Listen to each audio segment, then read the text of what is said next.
I wasn't in a good place that spring, and anybody who says work keeps grief from catching you has either never buried family or never worked river-bottom cattle in thaw season. Work doesn't fix a thing. It just gives your hands something to do while your mind circles the same broken fence post for 2 years straight. My name's Beau Preston.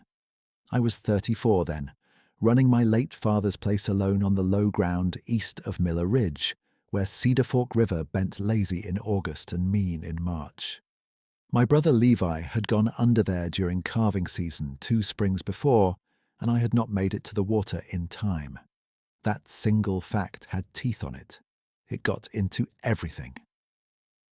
I woke before light, same as always, and kept my boots by the stove so the leather wouldn't stiffen overnight. Feed room first, then the north lot, then mineral blocks, then the heifers closest to dropping. I measured grain by habit and checked ears, eyes, gait, breathing, all the practical details that made a man feel useful in a world that could still take what he loved without asking. I carried a short length of chain in my pocket and a fence stapler in the truck, and I rarely sat down long enough to finish coffee while it was hot. On paper, I was reliable. In my own head, I was a man serving a sentence nobody had handed down but me. By the second week of March, snowmelt had started pushing down from the higher timber, and Cedar Fork was talking louder every day. That river was the only antagonist I needed. It wasn't evil, it wasn't personal, it just rose, turned crossings slick, undercut banks, and took calves that misjudged current by half a hoof. The old ford below our cottonwoods had a gravel shelf that held steady in dry months, but spring runoff erased that shelf overnight. I checked it every morning anyway, because not checking felt like negligence, and checking felt like penance. The water came brown and cold, carrying branches, bark, last year's dead grass, and a steady hiss that sounded almost like somebody whispering from the far bank. Levi had been 22 when he died, old enough to make his own choices and young enough that everybody still called him the kid, even when he was strong as a post driver. He could rope cleaner than me, smile quicker than me, and make my father laugh in 2 sentences when I needed 10. We had a late calf hung up in fence wire near dusk, rain coming hard, river already fat. He ran low to cut it off before it drifted farther, and I yelled at him to wait. He didn't hear me, or maybe he thought there was time. Maybe there was, for someone else. What I knew for certain was this. I reached the bank and saw empty current where my brother had been. Every day afterward came with the same line in my head, heavy and plain. I should have gotten there sooner. Folks came around after the funeral with casseroles and folded hands, and that careful tone people use when they're trying not to crack your ribs with kindness. For a while, I let them. Then I stopped answering the door unless I recognized the truck and needed the part they were delivering. My aunt called every Sunday for 6 months, and I let it ring against the metal desk in the barn office while I pretended to inventory vaccines. My mother texted, simple things like, "You eating enough? And you check that cough?" My older sister sent photos of her boys fishing a farm pond upstate, holding bluegill with proud, dirty hands. I looked at those messages late at night and set the phone face down. Silence was easier to manage than being known. I moved from the house to the barn office that first calving season without Levi and never fully moved back. The office was a narrow room with a cracked window, a bulletin board of sale receipts, and a couch that had given up on comfort sometime during my father's life. I slept there in jeans and a thermal shirt, one arm in my coat if the forecast dipped. It saved minutes in an emergency. That was what I told people when they asked. The truth was the house held too much sound. Levi coming in laughing, Dad clearing his throat at the table before Grace, my mother humming while she canned beans. In the office, all I heard was wind on tin, cattle shuffling, and the rain gauge tapping when weather rolled through. No ghosts, just weather, and work. Rufus stayed with me through all of it. He was an old red healer, with one torn ear and a hip that stiffened in damp cold. And he had the kind of loyalty that made a man ashamed of every excuse he'd ever used.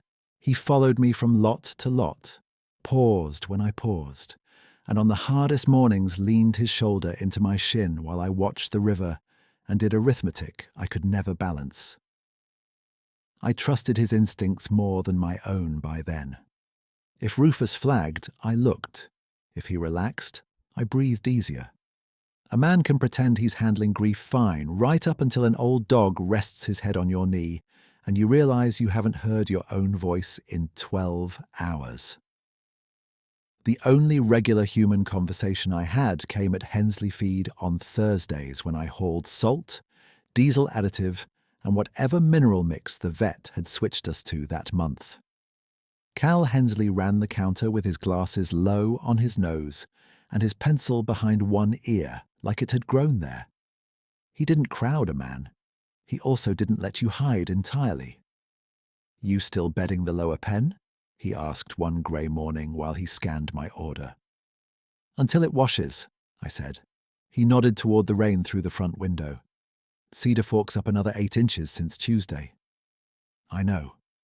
He slid the receipt over but kept his hand on it. "You can ask for help before it goes bad, Bo." "I've got it handled." Cal looked at me for a long second, then let go of the paper. Handling and carrying ain't the same thing. I took the receipt, loaded the truck, and drove home with that sentence sitting on the passenger seat like a live thing I didn't want to touch. I wasn't someone who talked about signs or luck or anything that sounded like church testimony in work clothes. I believed in gates that latched, vaccines on schedule, and checking your tires before mud season. I believed if a calf lived, it was because somebody showed up. If it didn't, somebody was late or blind or careless. I applied that rule to myself so hard I stopped noticing it was killing me by inches. Nights, when wind pushed water noise up from the bottom fields, I lay on that office couch with my eyes open and recited the inventory of my failures. The broken stretch on the west fence I hadn't fixed fast enough, the sore-footed yearling I treated a day late, the call from my mother I ignored because I didn't have room for one more person asking if I was okay. The list changed, but it always ended at the same riverbank. Storm fronts came in stacked that month. Hard rain, one day clear, then sleet, then rain again. I kept a legal pad on the desk with hand-drawn maps of pasture movement, where to shift pairs when water climbed, which gates could jam in cold, and which hinges needed grease. I wrote everything down because written plans looked like control. In truth, I was living in low-grade dread, jaw tight from waking to every odd sound, body tuned to the possibility of another call, another splash, another sprint downhill with bad footing, and no margin. Grief had started as a blow and settled into weather.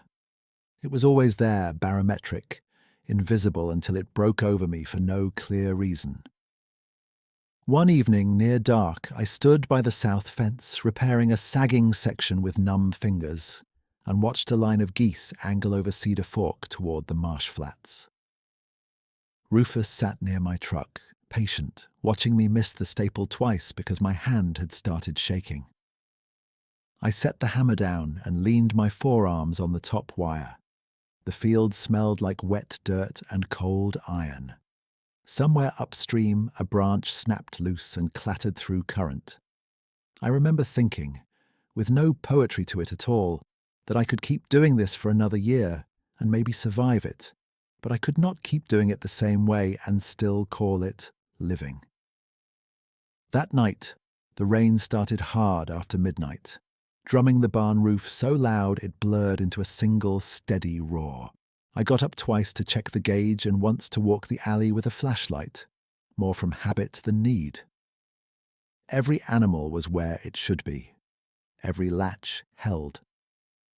I came back to the office, sat at the desk without turning on the overhead light, and listened to water pushing through the dark. My phone lit once with my mother's name, then went dark again. I stared at it and didn't pick up. After a while, I put both hands flat on the desk, bowed my head, and said the words out loud for the first time in months, quiet enough that only the dog could hear me. I should have gotten there sooner. Rufus thumped his tail once against the floor and went back to sleep, as if what mattered was not the sentence, but that I had finally let it exist in the room where I lived. I stayed there with my head down until the rain eased from hammering to a steadier patter, and the only thing moving in the office was the red light on the charger blinking over the workbench. Rufus shifted, sighed through his nose, and settled again like he had accepted the shape of me in that chair years ago. I didn't sleep. I sat in the dark with that one sentence out in the open, and I felt how tired I was in places coffee never reached, in the tendons of my hands, behind my eyes, in the part of my chest that had stayed braced for 2 springs straight. Around 3:30 I stood, pulled on my coat, and took the flashlight off its hook. The barn alley smelled of wet hay, manure, mineral salt, and old wood swollen with rain. Cows turned their heads when I passed, ears flicking, jaws working slow and steady. The calves in the north pen were tucked in and dry, steam lifting off their backs in the beam. I checked each gate by touch, not sight, because I trusted pressure against steel more than I trusted my own half-wired brain at that hour. Every chain held, every hinge was where I left it. You'd think that would calm a man. It didn't, not when the river was up. I walked past the lot lights and down toward the lower pasture where the ground fell away to cedar and willow. The rain had turned the path to soft muck that grabbed at my boots. In the dark, Cedar Fork sounded broad and patient, less like a crash than a long, heavy pull, as if the whole valley were being dragged 1 inch at a time. My beam caught foam ribbons along the bank and a cottonwood limb pinned in the reeds, bark peeled clean by current. I swept the light to the ford and saw the gravel shelf buried under brown flow, water sliding fast over where truck tires usually crossed in summer. I stood there long enough for water to seep through one sock, and all I could think was that this river never got tired. Men did. Dogs did. Fences did. Rivers just kept moving. I remember bracing one hand on a fence post and feeling the vibration of water through the wet wood. It was a small thing, but it reached me. I had spent 2 years believing vigilance was the same as love, that if I watched hard enough and moved fast enough and punished myself enough, I could make up the difference between a life and a loss. Out there with cold rain running down my neck and mud climbing my cuffs, that logic looked thin. It was still the only logic I had, so I stayed with it. I checked the gauge stake twice. I marked the new line in my pocket notebook with numb fingers. I told myself, practical facts. Crest not yet at fence 1. Debris load moderate. No animals in immediate danger if water held this pace. Facts were rails. I kept my hands on them. By first light, the rain had weakened to mist, and the sky over Miller Ridge was the colour of rubbed tin. No sunrise yet, just a broad, pale lift behind cloud. I went back uphill slower than I'd come down, more from heaviness than footing. Rufus met me at the alley gate, shaking water from his coat and looking up for instruction. "Feed first," I said, voice rough from not using it. "Then we check pairs." Saying it out loud gave the morning shape. He trotted ahead with that stiff-hipped determination old dogs have, like pain was an administrative detail, not a reason to stop.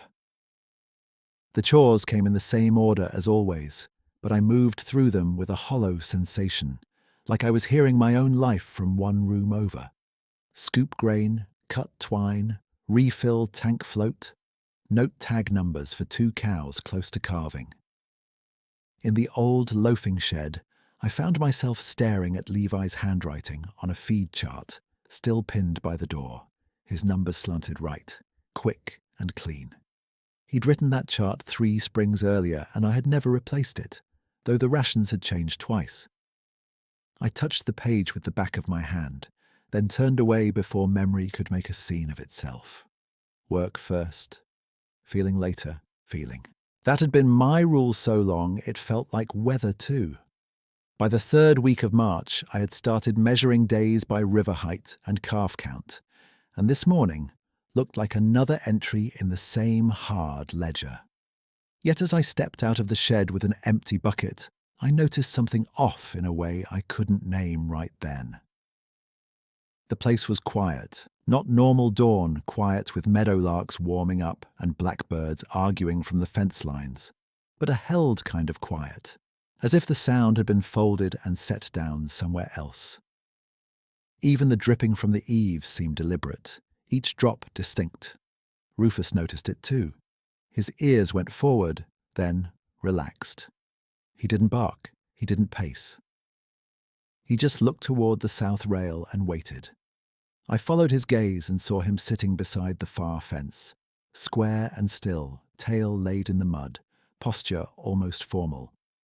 For a second I thought he'd cornered a possum or found a dead branch to claim as treasure. Then I saw what was draped over the top board above him, a calf blanket soaked through and dark with river water, spread flat like laundry, corners lined up, straps untangled. I stopped in my tracks. That blanket had been missing since yesterday afternoon, when a gust took it from the hook by the carving shed and sent it skittering toward the lower lot. I had watched it go, told myself I'd retrieve it later, then never found it in the rain. Now it sat chest high on a fence, 200 yards uphill from where it disappeared, laid out so careful it looked placed by somebody with all the time in the world. Rufus glanced back at me, then at the blanket, then back at me again, waiting for whatever verdict I was going to hand down. "You bring me laundry now?" I said, and the words came out half a laugh, half a croak. "That's new, buddy." He gave one short wag and stayed put, calm as a porch dog. If he'd been alarmed, I would have felt it like a wire tightening in my own spine. He wasn't alarmed, he was attentive. There was a difference, and it mattered. I walked to the fence and touched the blanket. Cold water still dripped from the hem, but the fabric was smoothed, not twisted. No burrs snagged in it, no barbed wire tears, no mud, caked where I'd expect if wind had simply wrapped it there. I looked at the ground for prints and found only churned hoof marks, last night's rain spatter, and the deep, flat impressions my own boots had left earlier. Nothing clean, nothing I could use to make sense of it. I stood there with my hand on wet canvas, listening for birds that still hadn't resumed their morning racket. A practical man can manufacture explanations by the dozen when he doesn't want a new category in his life. I did it on reflex. Wind could have lofted it higher than I thought. Maybe it snagged and then slipped onto the rail. Maybe one of Cal's boys cut through before dawn and noticed it. Maybe I was tired enough to miss what was obvious. I ran through each option like checking fuses in a panel. None fit right. Wind did many things, but it didn't unbuckle straps and lay cloth flat. Nobody from town came up my lane at night without a reason, and I would have heard tires in that mud. Fatigue explained plenty, but not a blanket arranged like a courtesy. I took it down, wrung it once, and carried it to the barn hook where it belonged. Then I resumed chores with an extra edge of attention I tried not to call unease. The stillness held. A pair of meadowlarks landed on the mineral feeder and stayed silent. 3 starlings lined the power wire and watched the pasture as if waiting on a cue. Near the cedar break, 2 mule deer doers moved out to graze on the slope above the lower pen, heads down, tails quiet. They should have bolted when the truck door slammed. They didn't even flinch. The whole place had the posture of listening. When I reached the barn office to log morning checks, I saw the second thing. Right outside the door on the packed dirt where I usually knocked mud from my boots, 3 flat river stones sat arranged in a cross. 1 long stone laid north-south, 2 shorter ones crossing near the top and middle, each placed edge to edge with a care that did not look accidental. They were not from my yard. Their surfaces were smooth and dark, water-polished, the kind you pulled from cedar fork bars, not from the clay around the barn. I knew every junk pile and rock stack on that place. Those stones had not been there before dawn. I crouched and stared at them longer than I want to admit. Part of me felt a small, sharp irritation, the kind that comes when someone has entered your routine without permission.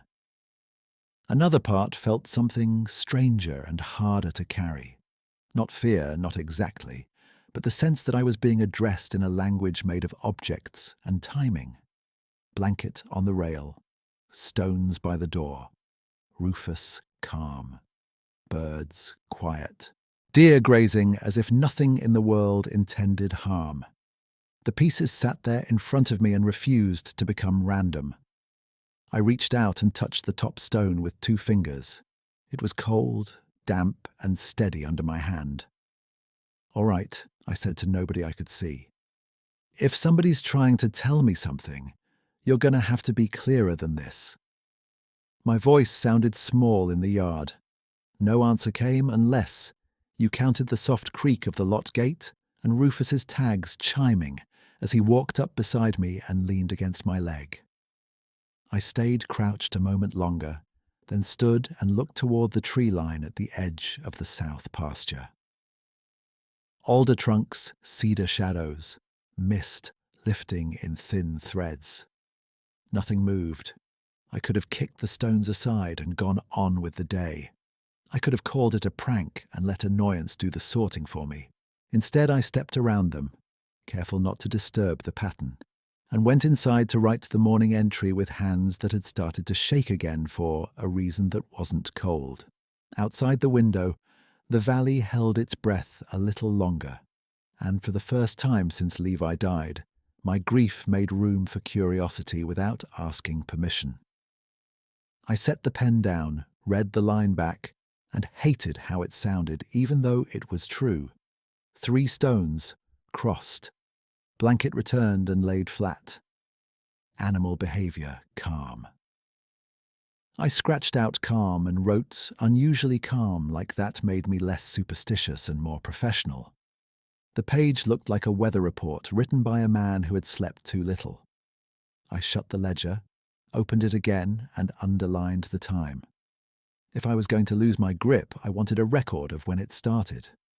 Rufus waited by the door while I pulled my gloves back on.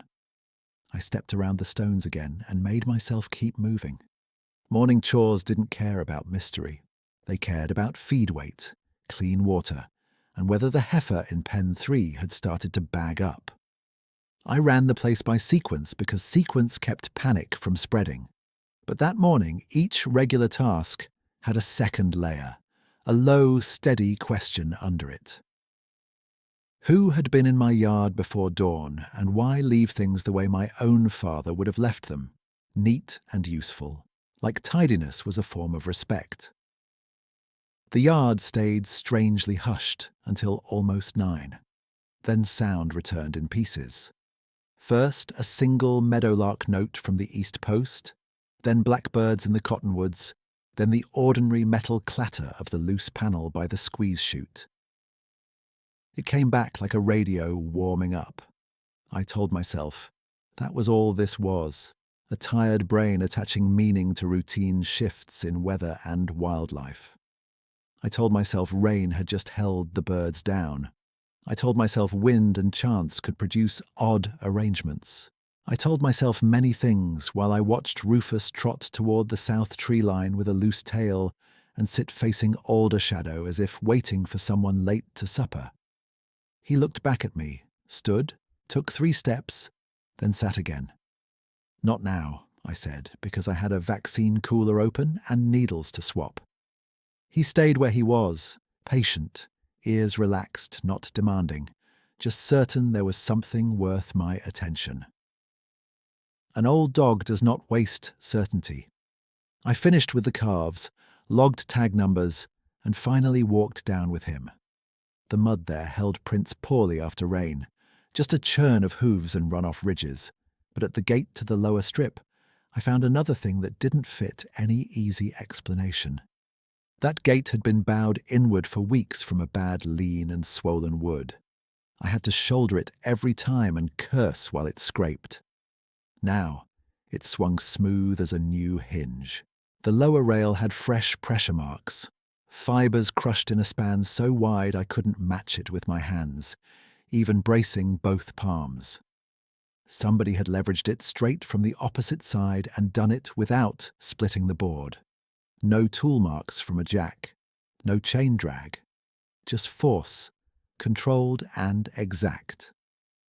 I stood there with my fingers on the rail, feeling the memory of resistance that should have been there and wasn't. "Cal's messing with me," I muttered. "Or kids from Miller Ridge got bored." Neither explanation stayed up for long. Cal would have told me. Miller Ridge kids didn't wade spring mud at dawn to repair gates for free.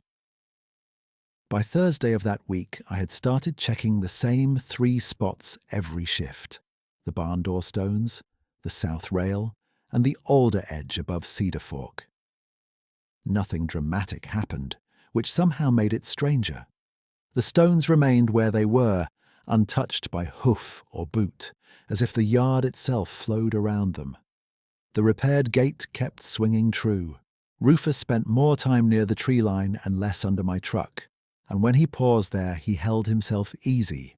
No raised hackles, no warning growl, just alert in a way that said company rather than danger. That afternoon, I headed to Hensley Feed for range cubes and a case of electrolytes. The store smelled like dust, sweet feed, rubber boots, and coffee that had sat on heat too long.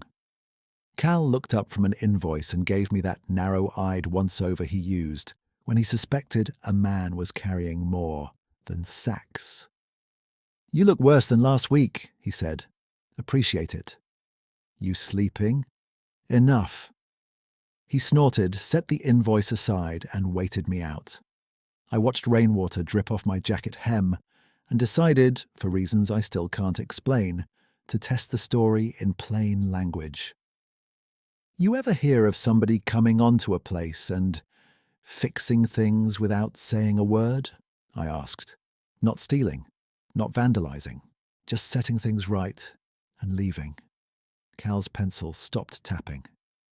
"What kind of things?" "Gate was jammed, now it swings.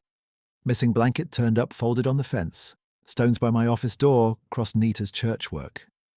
He leaned his elbows on the counter and studied me for a long beat, not smiling, not dismissing. "River makes folks see patterns," he said. "But it also keeps old secrets. My granddad used to say there are things in bottomland that notice who's hurting and who ain't cruel." He shrugged like he regretted saying it aloud. "Could be a neighbor with big hands. Could be your mind looking for order. Could be neither." "That your helpful answer?" "It's the only honest one I got." I paid, loaded up, and drove home with that line moving around in me. Could be neither. It wasn't proof of anything. It was permission to stop forcing the world into categories too small for it. Late light came thin that evening, the kind that turned puddles silver and made every fence wire look sharp as a drawn blade. I limped a yearling heifer from the far strip toward drier ground, one of Levi's old tricks with a grain bucket and patient angles. She favored her right front, not broken, just tender through the pastern from bogging in mud. Rufus ranged ahead and circled back, always checking her flank as if he had taken over quality control on my behalf. Halfway up the slope, the heifer balked and lifted her nose toward the alders. Rufus did the same, then sat. 2 deer stood 50 yards beyond him in a patch of sedge, heads down, still grazing. They should have gone whitetail and vanished at our movement. Instead, they fed, like this was an ordinary dusk. Then I caught motion between trunks. Not quick, not darting. A dark form passing behind alder stems at shoulder height to me, while the top of it moved a full head above the saplings. I froze with the bucket in my hand. The shape stopped when I stopped. No rush, no lunge, just presence, weight held in place. Every practical instinct I had started sorting details at once. Height, distance, line of travel, wind direction, nearest fence opening where the heifer could bolt. I expected adrenaline to spike into blind fear. It didn't. What came instead was a hard, clear focus, like the moment before a calf crowns and the whole barn goes silent around one necessary task. The figure stepped into a slant of low light, not fully open but enough that scale became undeniable. 8 feet, maybe more. Broad through chest and shoulders, long arms carried low, fur dark and rain-matted in places. Not shaggy nonsense like a carnival suit, just dense coat over a body built for hills and cold water. Its head turned slightly and eyes caught the last light, amber brown, steady, not bright, not wild. I had been ready for menace because men expect big things to dominate. What I saw was restraint. It stood angled away from us, giving room, hands open and empty. I didn't realize I had stopped breathing until Rufus got up, trotted 10 feet forward, and sat again with his tongue lolling like he had met a quiet stranger at a fence line. The figure lowered one arm.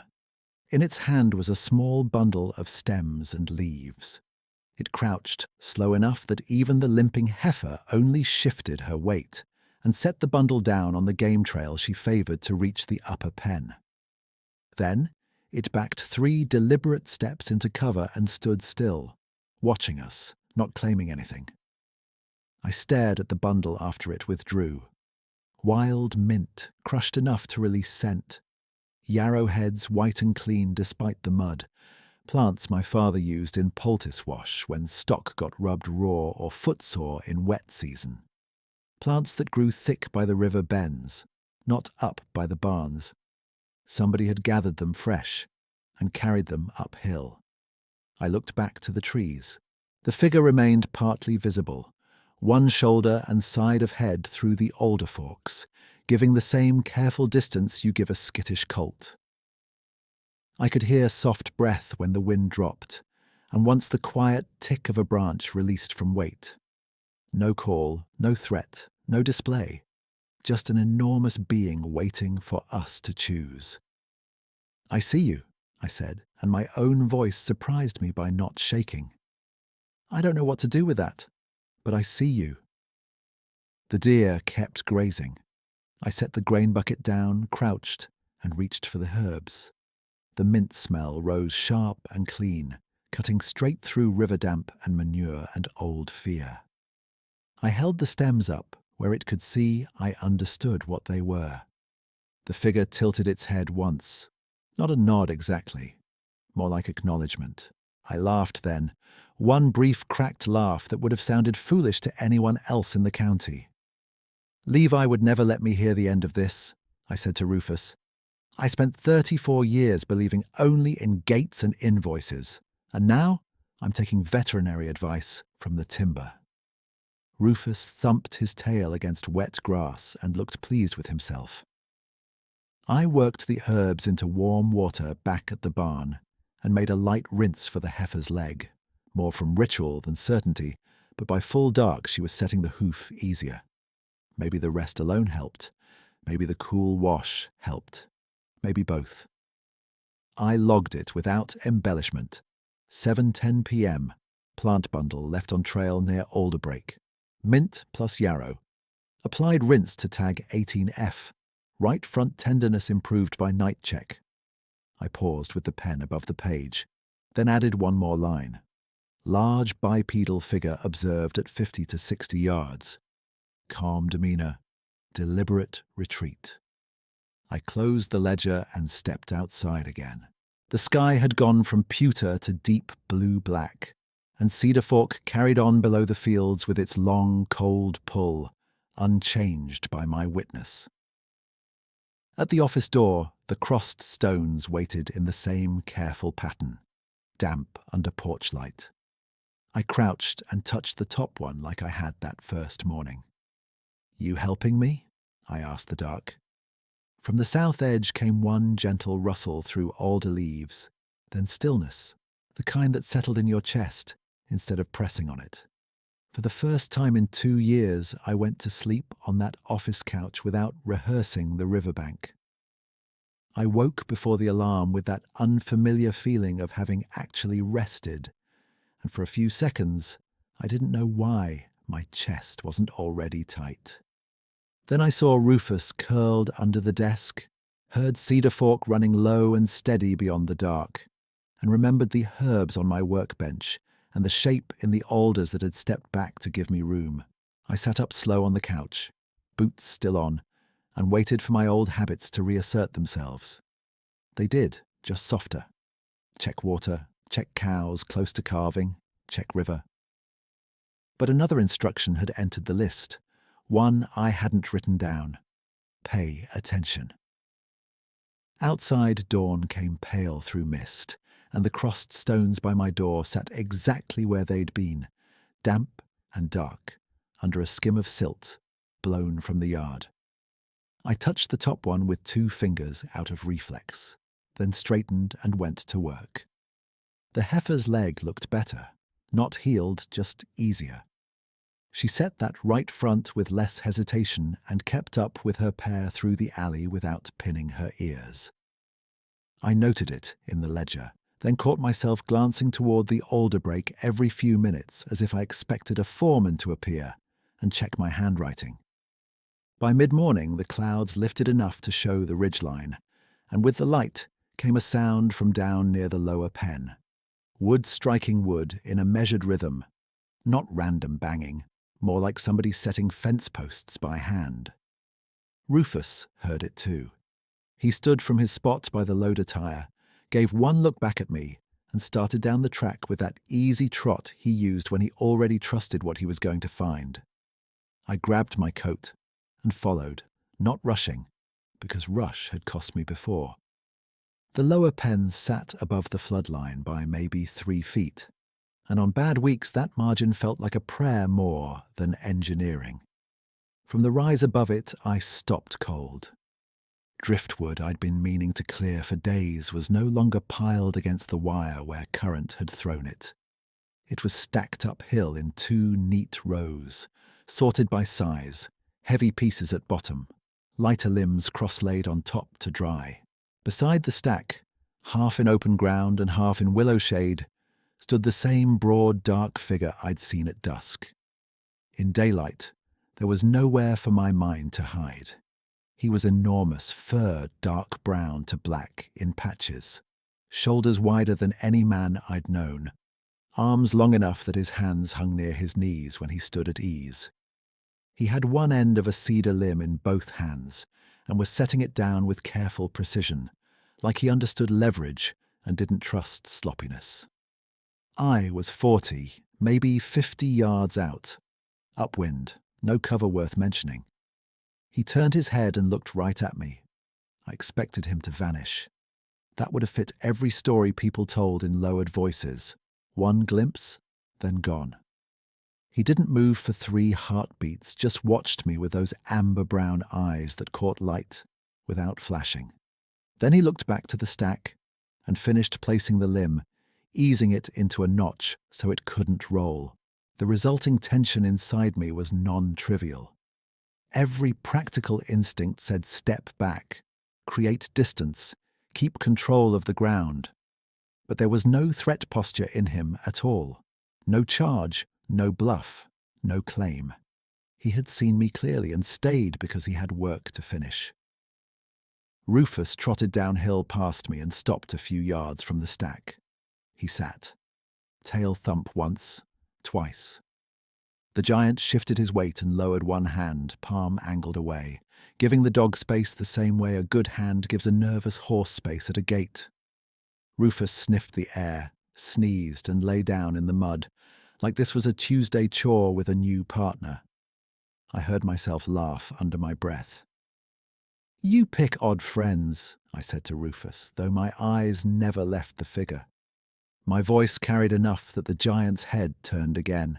I raised both empty hands without thinking, the universal sign for, "I'm not bringing trouble." "I'm Bo," I said, feeling slightly foolish and completely earnest at once. "This is my place. Looks like you know that already." He blinked slowly. That was all, but he didn't retreat.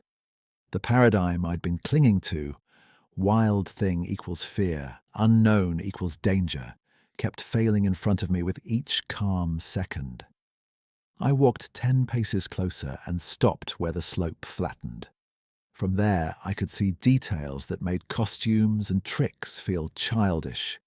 Water beading and running along real fur with varied length and direction. Old scars hidden under coat near the forearm. Fingers broad and articulate. Nails dark and blunt. Not claws. He smelled like wet cedar bark, river mud, and something warm and animal that wasn't unpleasant, just present. He picked up another piece of drift and moved it with the same measured care, then stepped back to assess the stack the way my father used to step back from a loaded hay wagon and judge balance. "You moved this before the next pulse," I said, mostly to myself. "Saved me half a day." No answer came except a soft exhale, almost a huff, and the rustle of willow leaves. Yet the communication was plain enough in action. He wasn't displaying strength, he was preventing loss. By the last week of March, I had started carrying less argument in my head and more observation. I still tested each thing against ordinary explanations because that was who I was, but those explanations no longer cancelled what I saw. Wind did not sort logs by diameter. Teenagers did not straighten gates, gather medicinal plants, and withdraw from credit. Whatever stood in front of me had its own framework for this valley, and somewhere in that framework, my cattle and my worn-out self had become worth helping. We spent maybe 20 minutes in that shared space, if time can be called spent when nobody speaks and every movement counts. He finished the second row, pressed one palm lightly against the top to settle it, then stepped backward toward the trees, while keeping his face turned my direction. Not fear, awareness, mutual, measured, and strangely polite. At the edge of willow shade, he paused. I nodded once without planning to. He held still, then mirrored the nod so slight I almost doubted it, and slipped into alder cover with barely a branch shake despite his size. I stood there long after he was gone, boots sinking in thawed ground, Rufus leaning against my shin. The quiet that followed wasn't empty. It felt inhabited by intent. I checked the stack with my own hands. Solid, drying right, positioned exactly where it would be useful if water climbed again. Underneath the lowest logs, tucked out of weather, lay a coil of old snare wire, clean and neatly looped. The same wire that had trapped the coyote earlier that week, now set aside like salvage for a future fence mend. No waste, no cruelty, no signature except usefulness. That evening weather turned mean fast. A north wind pushed under the cloud deck, and by dusk, the sky had gone green-grey over Miller Ridge, the colour that means heavy rain on snowmelt, and no mercy for low crossings. I moved pairs from the bottom strip to the upper lots, while there was still light, working shoulder to shoulder with Rufus and a sorting stick, boots slipping in churned mud. One red cow broke left toward the old ford, and I cut her off harder than needed, pulse kicking from memory as much as from effort. "Easy," I told her, then realized I was talking to myself too. Easy and up, not down. Rain hit full just after dark, hard enough on the barn roof to flatten every other sound. I had just finished a cup of coffee gone bitter on the hot plate when I heard one short, distressed bawl from outside. Thin and young, cut off quick. Calf, very new. Wrong direction. Down toward the lower swale by Cedar Fork. I was out the office door in seconds, lantern in one hand, rope in the other. Rufus at my heel. The yard had turned to slick clay. Rain slashed sideways in the beam, and the river's voice had jumped an octave. Not louder exactly, just faster, full of debris and force. At the lower fence, I found the gap where panic had opened a lane. One panel pushed just enough for a small body to slip through. Fresh tracks led downhill, then dissolved in runoff. Every nerve I had lit up with old fear. Not abstract fear. Specific, named, lived through fear. I ran anyway, sliding, catching myself on wire posts, lantern bouncing wild against wet grass. Near the bank, I heard current hammering the cottonwood roots and saw nothing but brown water and white streaks where it struck hidden rocks. No calf, no movement on shore, just river and rain and the terrible arithmetic of being too late. Then Rufus barked once uphill, not alarmed, more like a call. I spun and followed the sound toward the hay barn, lungs burning, boots heavy with mud. The big sliding door stood open 6 inches, enough for a dog, not enough for a cow. I shoved it wide and swung the lantern inside. A newborn calf lay in the fresh hay at center aisle, curled and sleeping, sides rising slow and even. Dry, not mostly dry. Dry down to the ears with a few stray beads on the hooves and a clean smell of hay instead of river muck. Someone had bedded him on the thickest patch, away from draft, and nudged a small bale against his back as a windbreak. I dropped to my knees beside him and put my hand on his ribcage. Warm, strong heartbeat. No tremor, no shock signs. He twitched an ear and sighed like he'd had a long, safe meal. I sat back on my heels and stared at my own wet sleeves dripping onto the dirt floor. My hands were shaking so hard I had to set the lantern down before I dropped it.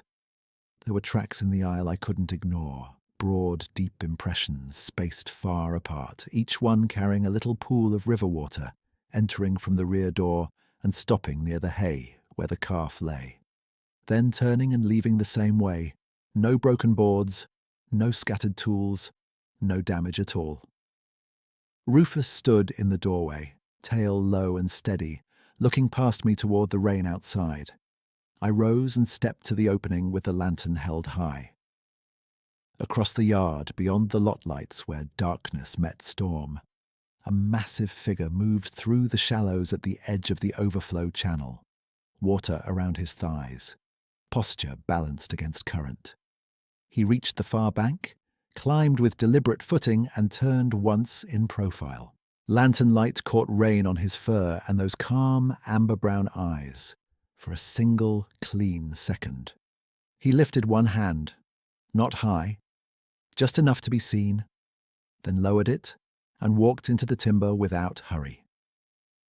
I stayed in that doorway until rain soaked through my jacket and into my shirt.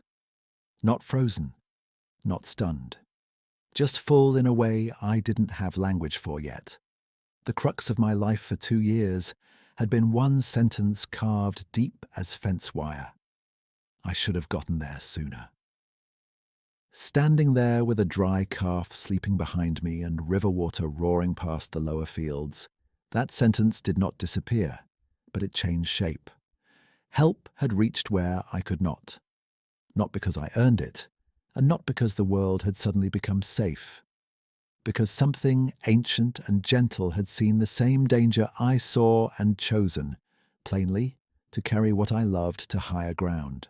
I shut the hay barn door to a narrow gap for air, banked fresh straw around the calf, and sat on an overturned bucket until my breathing settled. Rufus pressed against my knee, warm and solid. Outside, Cedar Fork kept running hard through the dark, still a force to respect, still capable of taking. But inside that barn there was a sleeping calf, dry hay, and the unmistakable evidence of care bigger than any explanation I could build. I wrote the details in my ledger before dawn with mud still on my cuffs, and for once my hand did not shake. I sat at the desk with the ledger open and the pen laid across the spine, listening to rain thin out on the barn roof, and the room felt too small to hold what had just happened. The sentence on the page was plain as feed math. Newborn bull calf recovered in hay barn. Dry, warm, no distress. Large tracks present. Figure observed at overflow channel, moving upriver, calm. I read it twice, then a third time because writing it made it real in a way memory sometimes failed to do. Rufus lay under the chair, still damp, breathing slow. The coffee on the hot plate had gone to tar. My hands finally quit shaking, and that was when the rest of me started. It came on without warning, like a gate chain slipping free. I pushed back from the desk, sat down hard on the office floor beside Rufus, and put both forearms over my knees because I couldn't seem to hold myself together upright anymore. I had spent 2 years staying functional on purpose, mistaking control for healing, and now one dry calf in a bed of hay had cracked something I'd welded shut. I heard myself say it before I chose to. I should have gotten there sooner. The words came out rough, then again and again, each time lower. Rufus scooted close and pressed his shoulder against my ribs, like he had done 100 nights when I wouldn't admit I needed it. I cried the way tired men cry when nobody is there to manage them. Quiet at first, then not quiet at all. Face in my sleeve, boots on dirty concrete, no dignity to protect. I wasn't crying for the calf. I was crying for Levi in the current, for every morning I had punished myself to pay a debt that couldn't be paid, for the stubborn belief that if I suffered enough, maybe the past would loosen its grip. In my head, the old argument kept trying to stand up. You were late. You failed him. You don't get mercy now. But another fact had stepped into the room and would not move. Help had shown up in the same kind of night where I had once arrived too late. Help had shown up anyway. I stayed there until my breathing evened out. The rain softened to a fine hiss. Somewhere in the dark, a cow called once and settled. I wiped my face on my sleeve, got up, and went back to the desk. The legal pad with my pasture maps sat where it always sat, corners curled, pencil marks from long nights of planning routes around floodwater. I turned to a clean page and wrote the sentence I had just said out loud, then drew a line under it and wrote beneath it, "Sometimes sooner is not mine to control." That felt too polished for me, too much like something printed on a calendar, but I left it there because it was the first thought in 2 years that didn't taste like punishment. By first grey light, the wind eased and the barn swallows started testing the air under the eaves. I pulled on a dry jacket, took the lantern, and walked back to the hay barn. The calf was still asleep, chin tucked, legs folded under, every few breaths ending with a tiny grunt the way healthy newborns do. I checked gums, ears, navel, hydration, all the practical checkpoints my hands knew by memory. Strong across the board. No chill, no strain. I mixed warm replacer just in case and held the bottle ready when he woke. He latched hard, then butted my wrist with that determined newborn impatience that usually makes me laugh whether I want to or not. It did that morning too. I laughed and wiped my eyes again. When I stepped outside, the yard had that washed clean look that comes after hard weather, muddy and bright at once. The overflow channel still moved fast, but the waterline on the lower posts had dropped a few inches. Cedar Fork was still dangerous, still strong, but the crest had likely passed. I stood in the doorway and looked toward the timber edge where I'd last seen him. Alder, willow, low mist lifting in threads. Nothing obvious, no show. No return for credit, just the same tree line as yesterday and every spring before it. That simplicity landed deep. Whatever he was, he had done what needed doing and left the space back to me. I took a shovel and followed the tracks in the hay aisle one last time before chores swallowed the day. Each print was deep but clean-edged despite wet soil, broad as a feed pan, heel and toe clear, stride long enough that I had to take 1.5 of mine between each to match it. They led out the rear door, across the yard's soft strip, and faded near the gravel where rain had flattened everything. I measured one with my tape out of habit, wrote the number in my notebook, then closed it.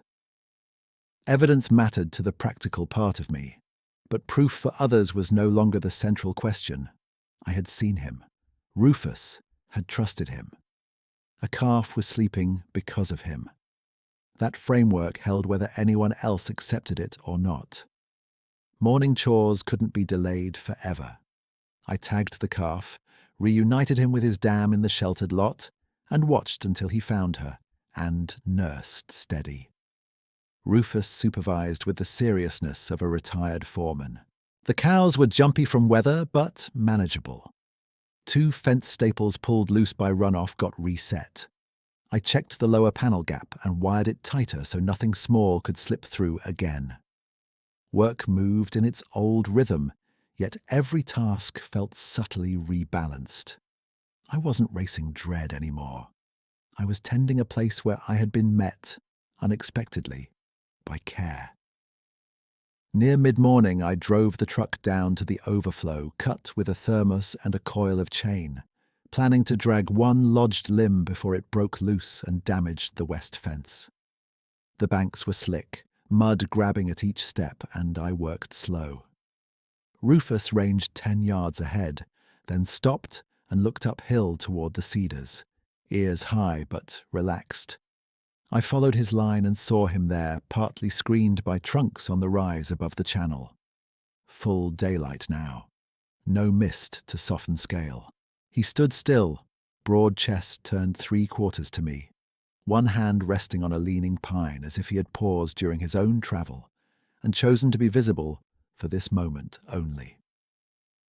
I didn't call out. It felt unnecessary, almost rude. I set the chain down, straightened, and took my cap off without thinking, the way my father did at graves and kitchen tables before grace.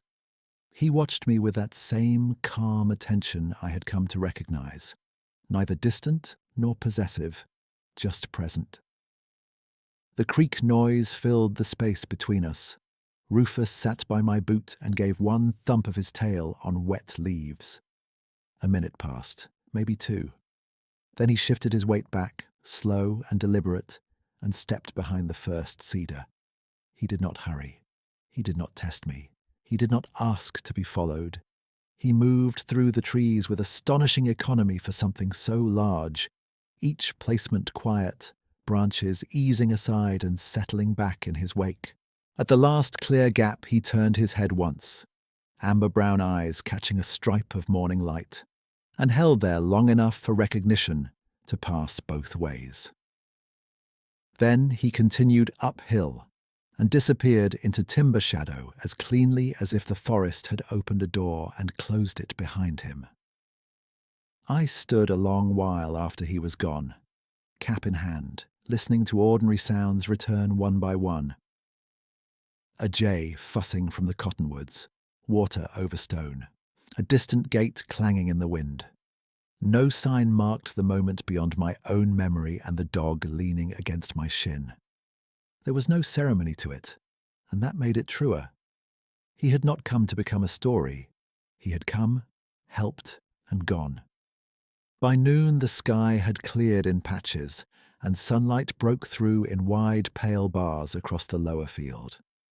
I finished dragging the limb, chained it to the truck, and hauled it above flood reach near the stacked driftwood he had organized. I found myself aligning the pieces the same way he had, heavy to light, tight and stable, as if copying good workmanship was another form of thanks. At the barn office door, the 3 crossed stones were still in place, damp but steady. I picked them up carefully, carried them to the porch by the house I had barely used, and set them on the top step where I would see them each time I came and went. That afternoon, I did one more thing I had not done in months. I charged my phone, sat on the porch with Rufus, and listened while it rang.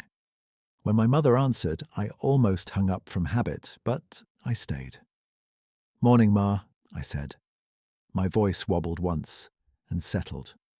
"I'm all right. Long night, but I'm all right. I just wanted you to hear that from me." She went quiet on the other end, then let out a breath I could hear clear as wind through grass. We talked for 10 minutes about calves, weather, and whether I was eating enough. Ordinary talk. It felt like opening a stuck window. When the call ended, I looked out across the pasture to the alder edge above Cedar Fork. The river still ran hard, and spring would keep demanding what it always demanded: work, vigilance, humility. None of that changed. What changed was the burden I had been carrying as if it were the only honest way to love my brother. I still missed Levi with the same sharpness. I still wished the old night had gone differently. But the sentence that used to chain me now had room around it. I should have gotten there sooner had once meant I was alone forever with my failure.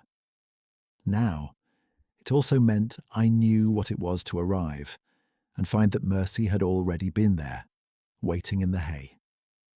I stood there another minute with the phone warm in my hand, then put it in my coat pocket and walked back down to the yard, because the day still had chores attached to it. The sun had dropped behind Miller Ridge, and the wet ground gave off that rich spring smell of mud, crushed grass, and manure warming after rain. At the lower fence, I checked the panel gap again, then followed the line to the old Ford stake. The mark from last night sat a full hand lower now. Cedar Fork still moved hard, brown and muscled, but the sharp edge had gone out of it.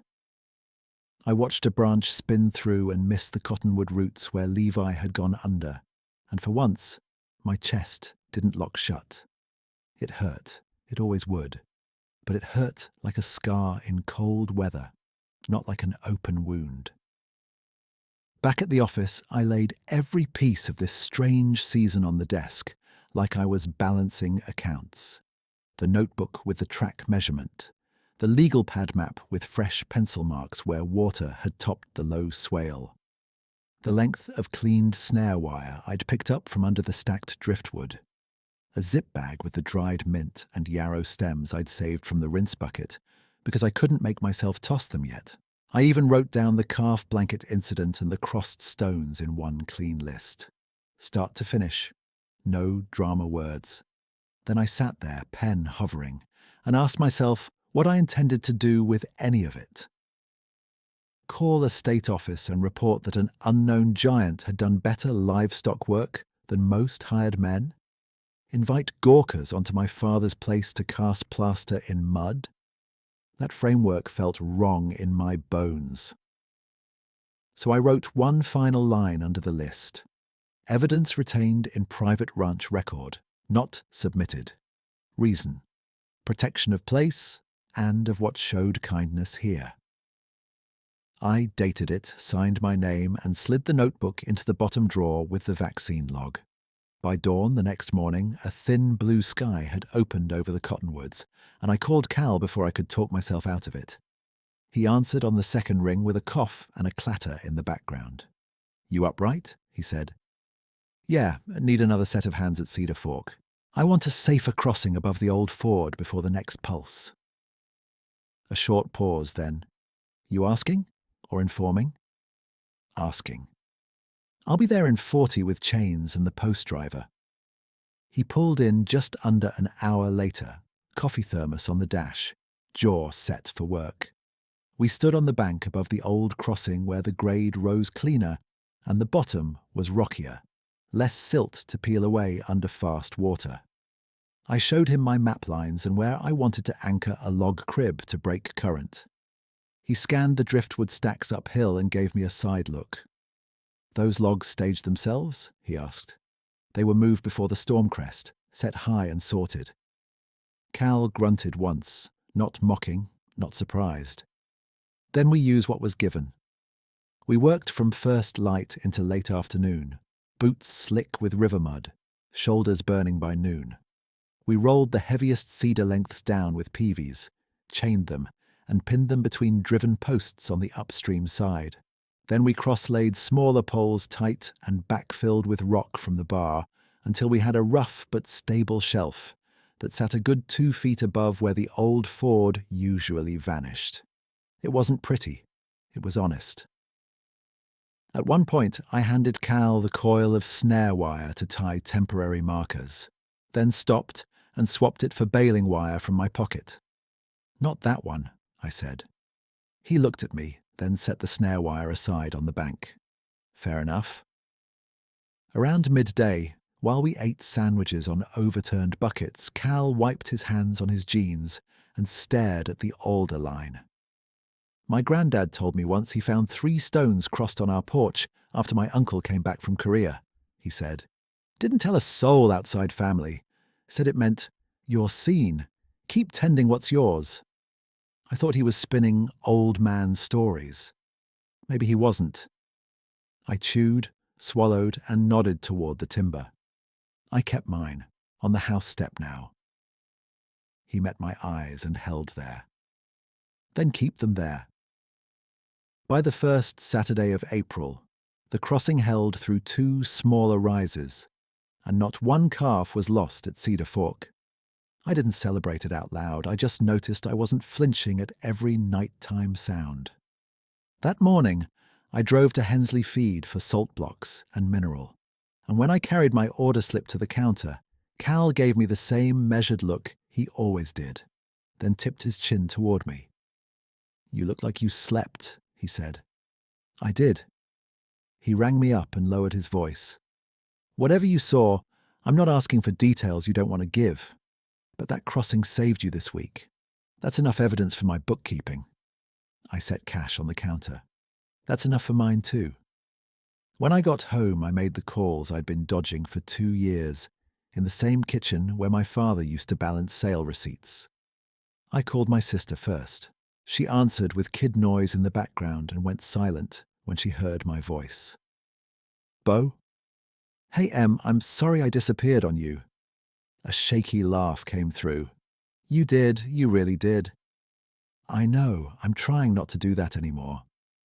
We talked 20 minutes about ordinary things, her boys, my heifer numbers, whether the garden ground was workable yet. Before we hung up, she said, "You don't have to sound strong every time you call, just call." I wrote that sentence on the whiteboard by the fridge. Then I called my aunt and listened while she cried softly for a minute, then told me about her tomato starts and her bad knee, and how she had kept leaving casseroles with neighbours because I never answered the door. I told her to come by Sunday and bring nothing but herself. That Sunday she did, and so did my mother. I cleaned the table, brewed real coffee, and opened the house windows, even though the air still had a bite to it. We sat with mugs warming our hands while Rufus snored by the stove. I gave them the plain truth, not polished, not preached.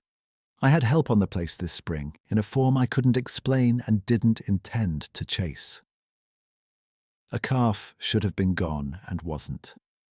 I'd spent too long treating grief like a debt and was done paying it with silence. My mother reached across and put her hand over mine, work-rough fingers, same as always. "You loved your brother," she said. "Being late one night never erased that." I looked at the porch through the open door where the crossed stones sat in a little patch of sun. "I'm starting to believe you." Late that evening, after they left and the dishes were done, I walked to the hay barn where that calf had slept dry through the surge. He was on his feet now, long-legged and nosy, already trying to bunt anything that looked bottle-shaped. I scratched behind his ear and laughed when he shoved my thigh with his forehead. The place smelled of sweet hay, warm milk breath, and clean sawdust. I checked every latch before dark, then took one last slow walk to the alder edge. Deer grazed up the slope. Birds worked the fence lines. Rufus sat beside me and leaned in. I never saw the giant clearly again after that morning by the channel. No farewell scene, no second miracle timed for my benefit. What I found instead, through that spring and into summer, was ordinary ranch life. I was finally steady enough to read for what it was. Gates I'd set right holding through weather, drainage cuts staying open because I kept clearing them early, yarrow coming up where it always had along the upper pasture. Sometimes the old part of my mind reached for a hidden hand anyway. Then I checked my notes, checked my own work, and kept tending. Each time I still said it out loud, simple as grace before supper. Thank you. I see it. At the end of calving season, I moved my bedroll out of the barn office and back into the house. First night felt strange. Too much quiet in rooms that used to hurt. I kept the window cracked so I could hear cattle shifting, and the far rush of Cedar Fork, not as a threat, but as part of the place. The ledger drawer stayed closed unless there was work to log. The stones stayed on the porch step, and I stepped around them every morning on purpose. Rufus took to sleeping by the front door again, like he approved of my relocation plan. I still carried Levi with me. I still walked to the riverbank some evenings and said his name where current bent around the roots. But I no longer ended those visits with a sentence that condemned me. I ended with a different one, quiet and steady. I loved you, and I'm still here tending what we started. That was the durable change, the one that held after mud dried and grass came in. Mystery didn't need to become proof to be trustworthy.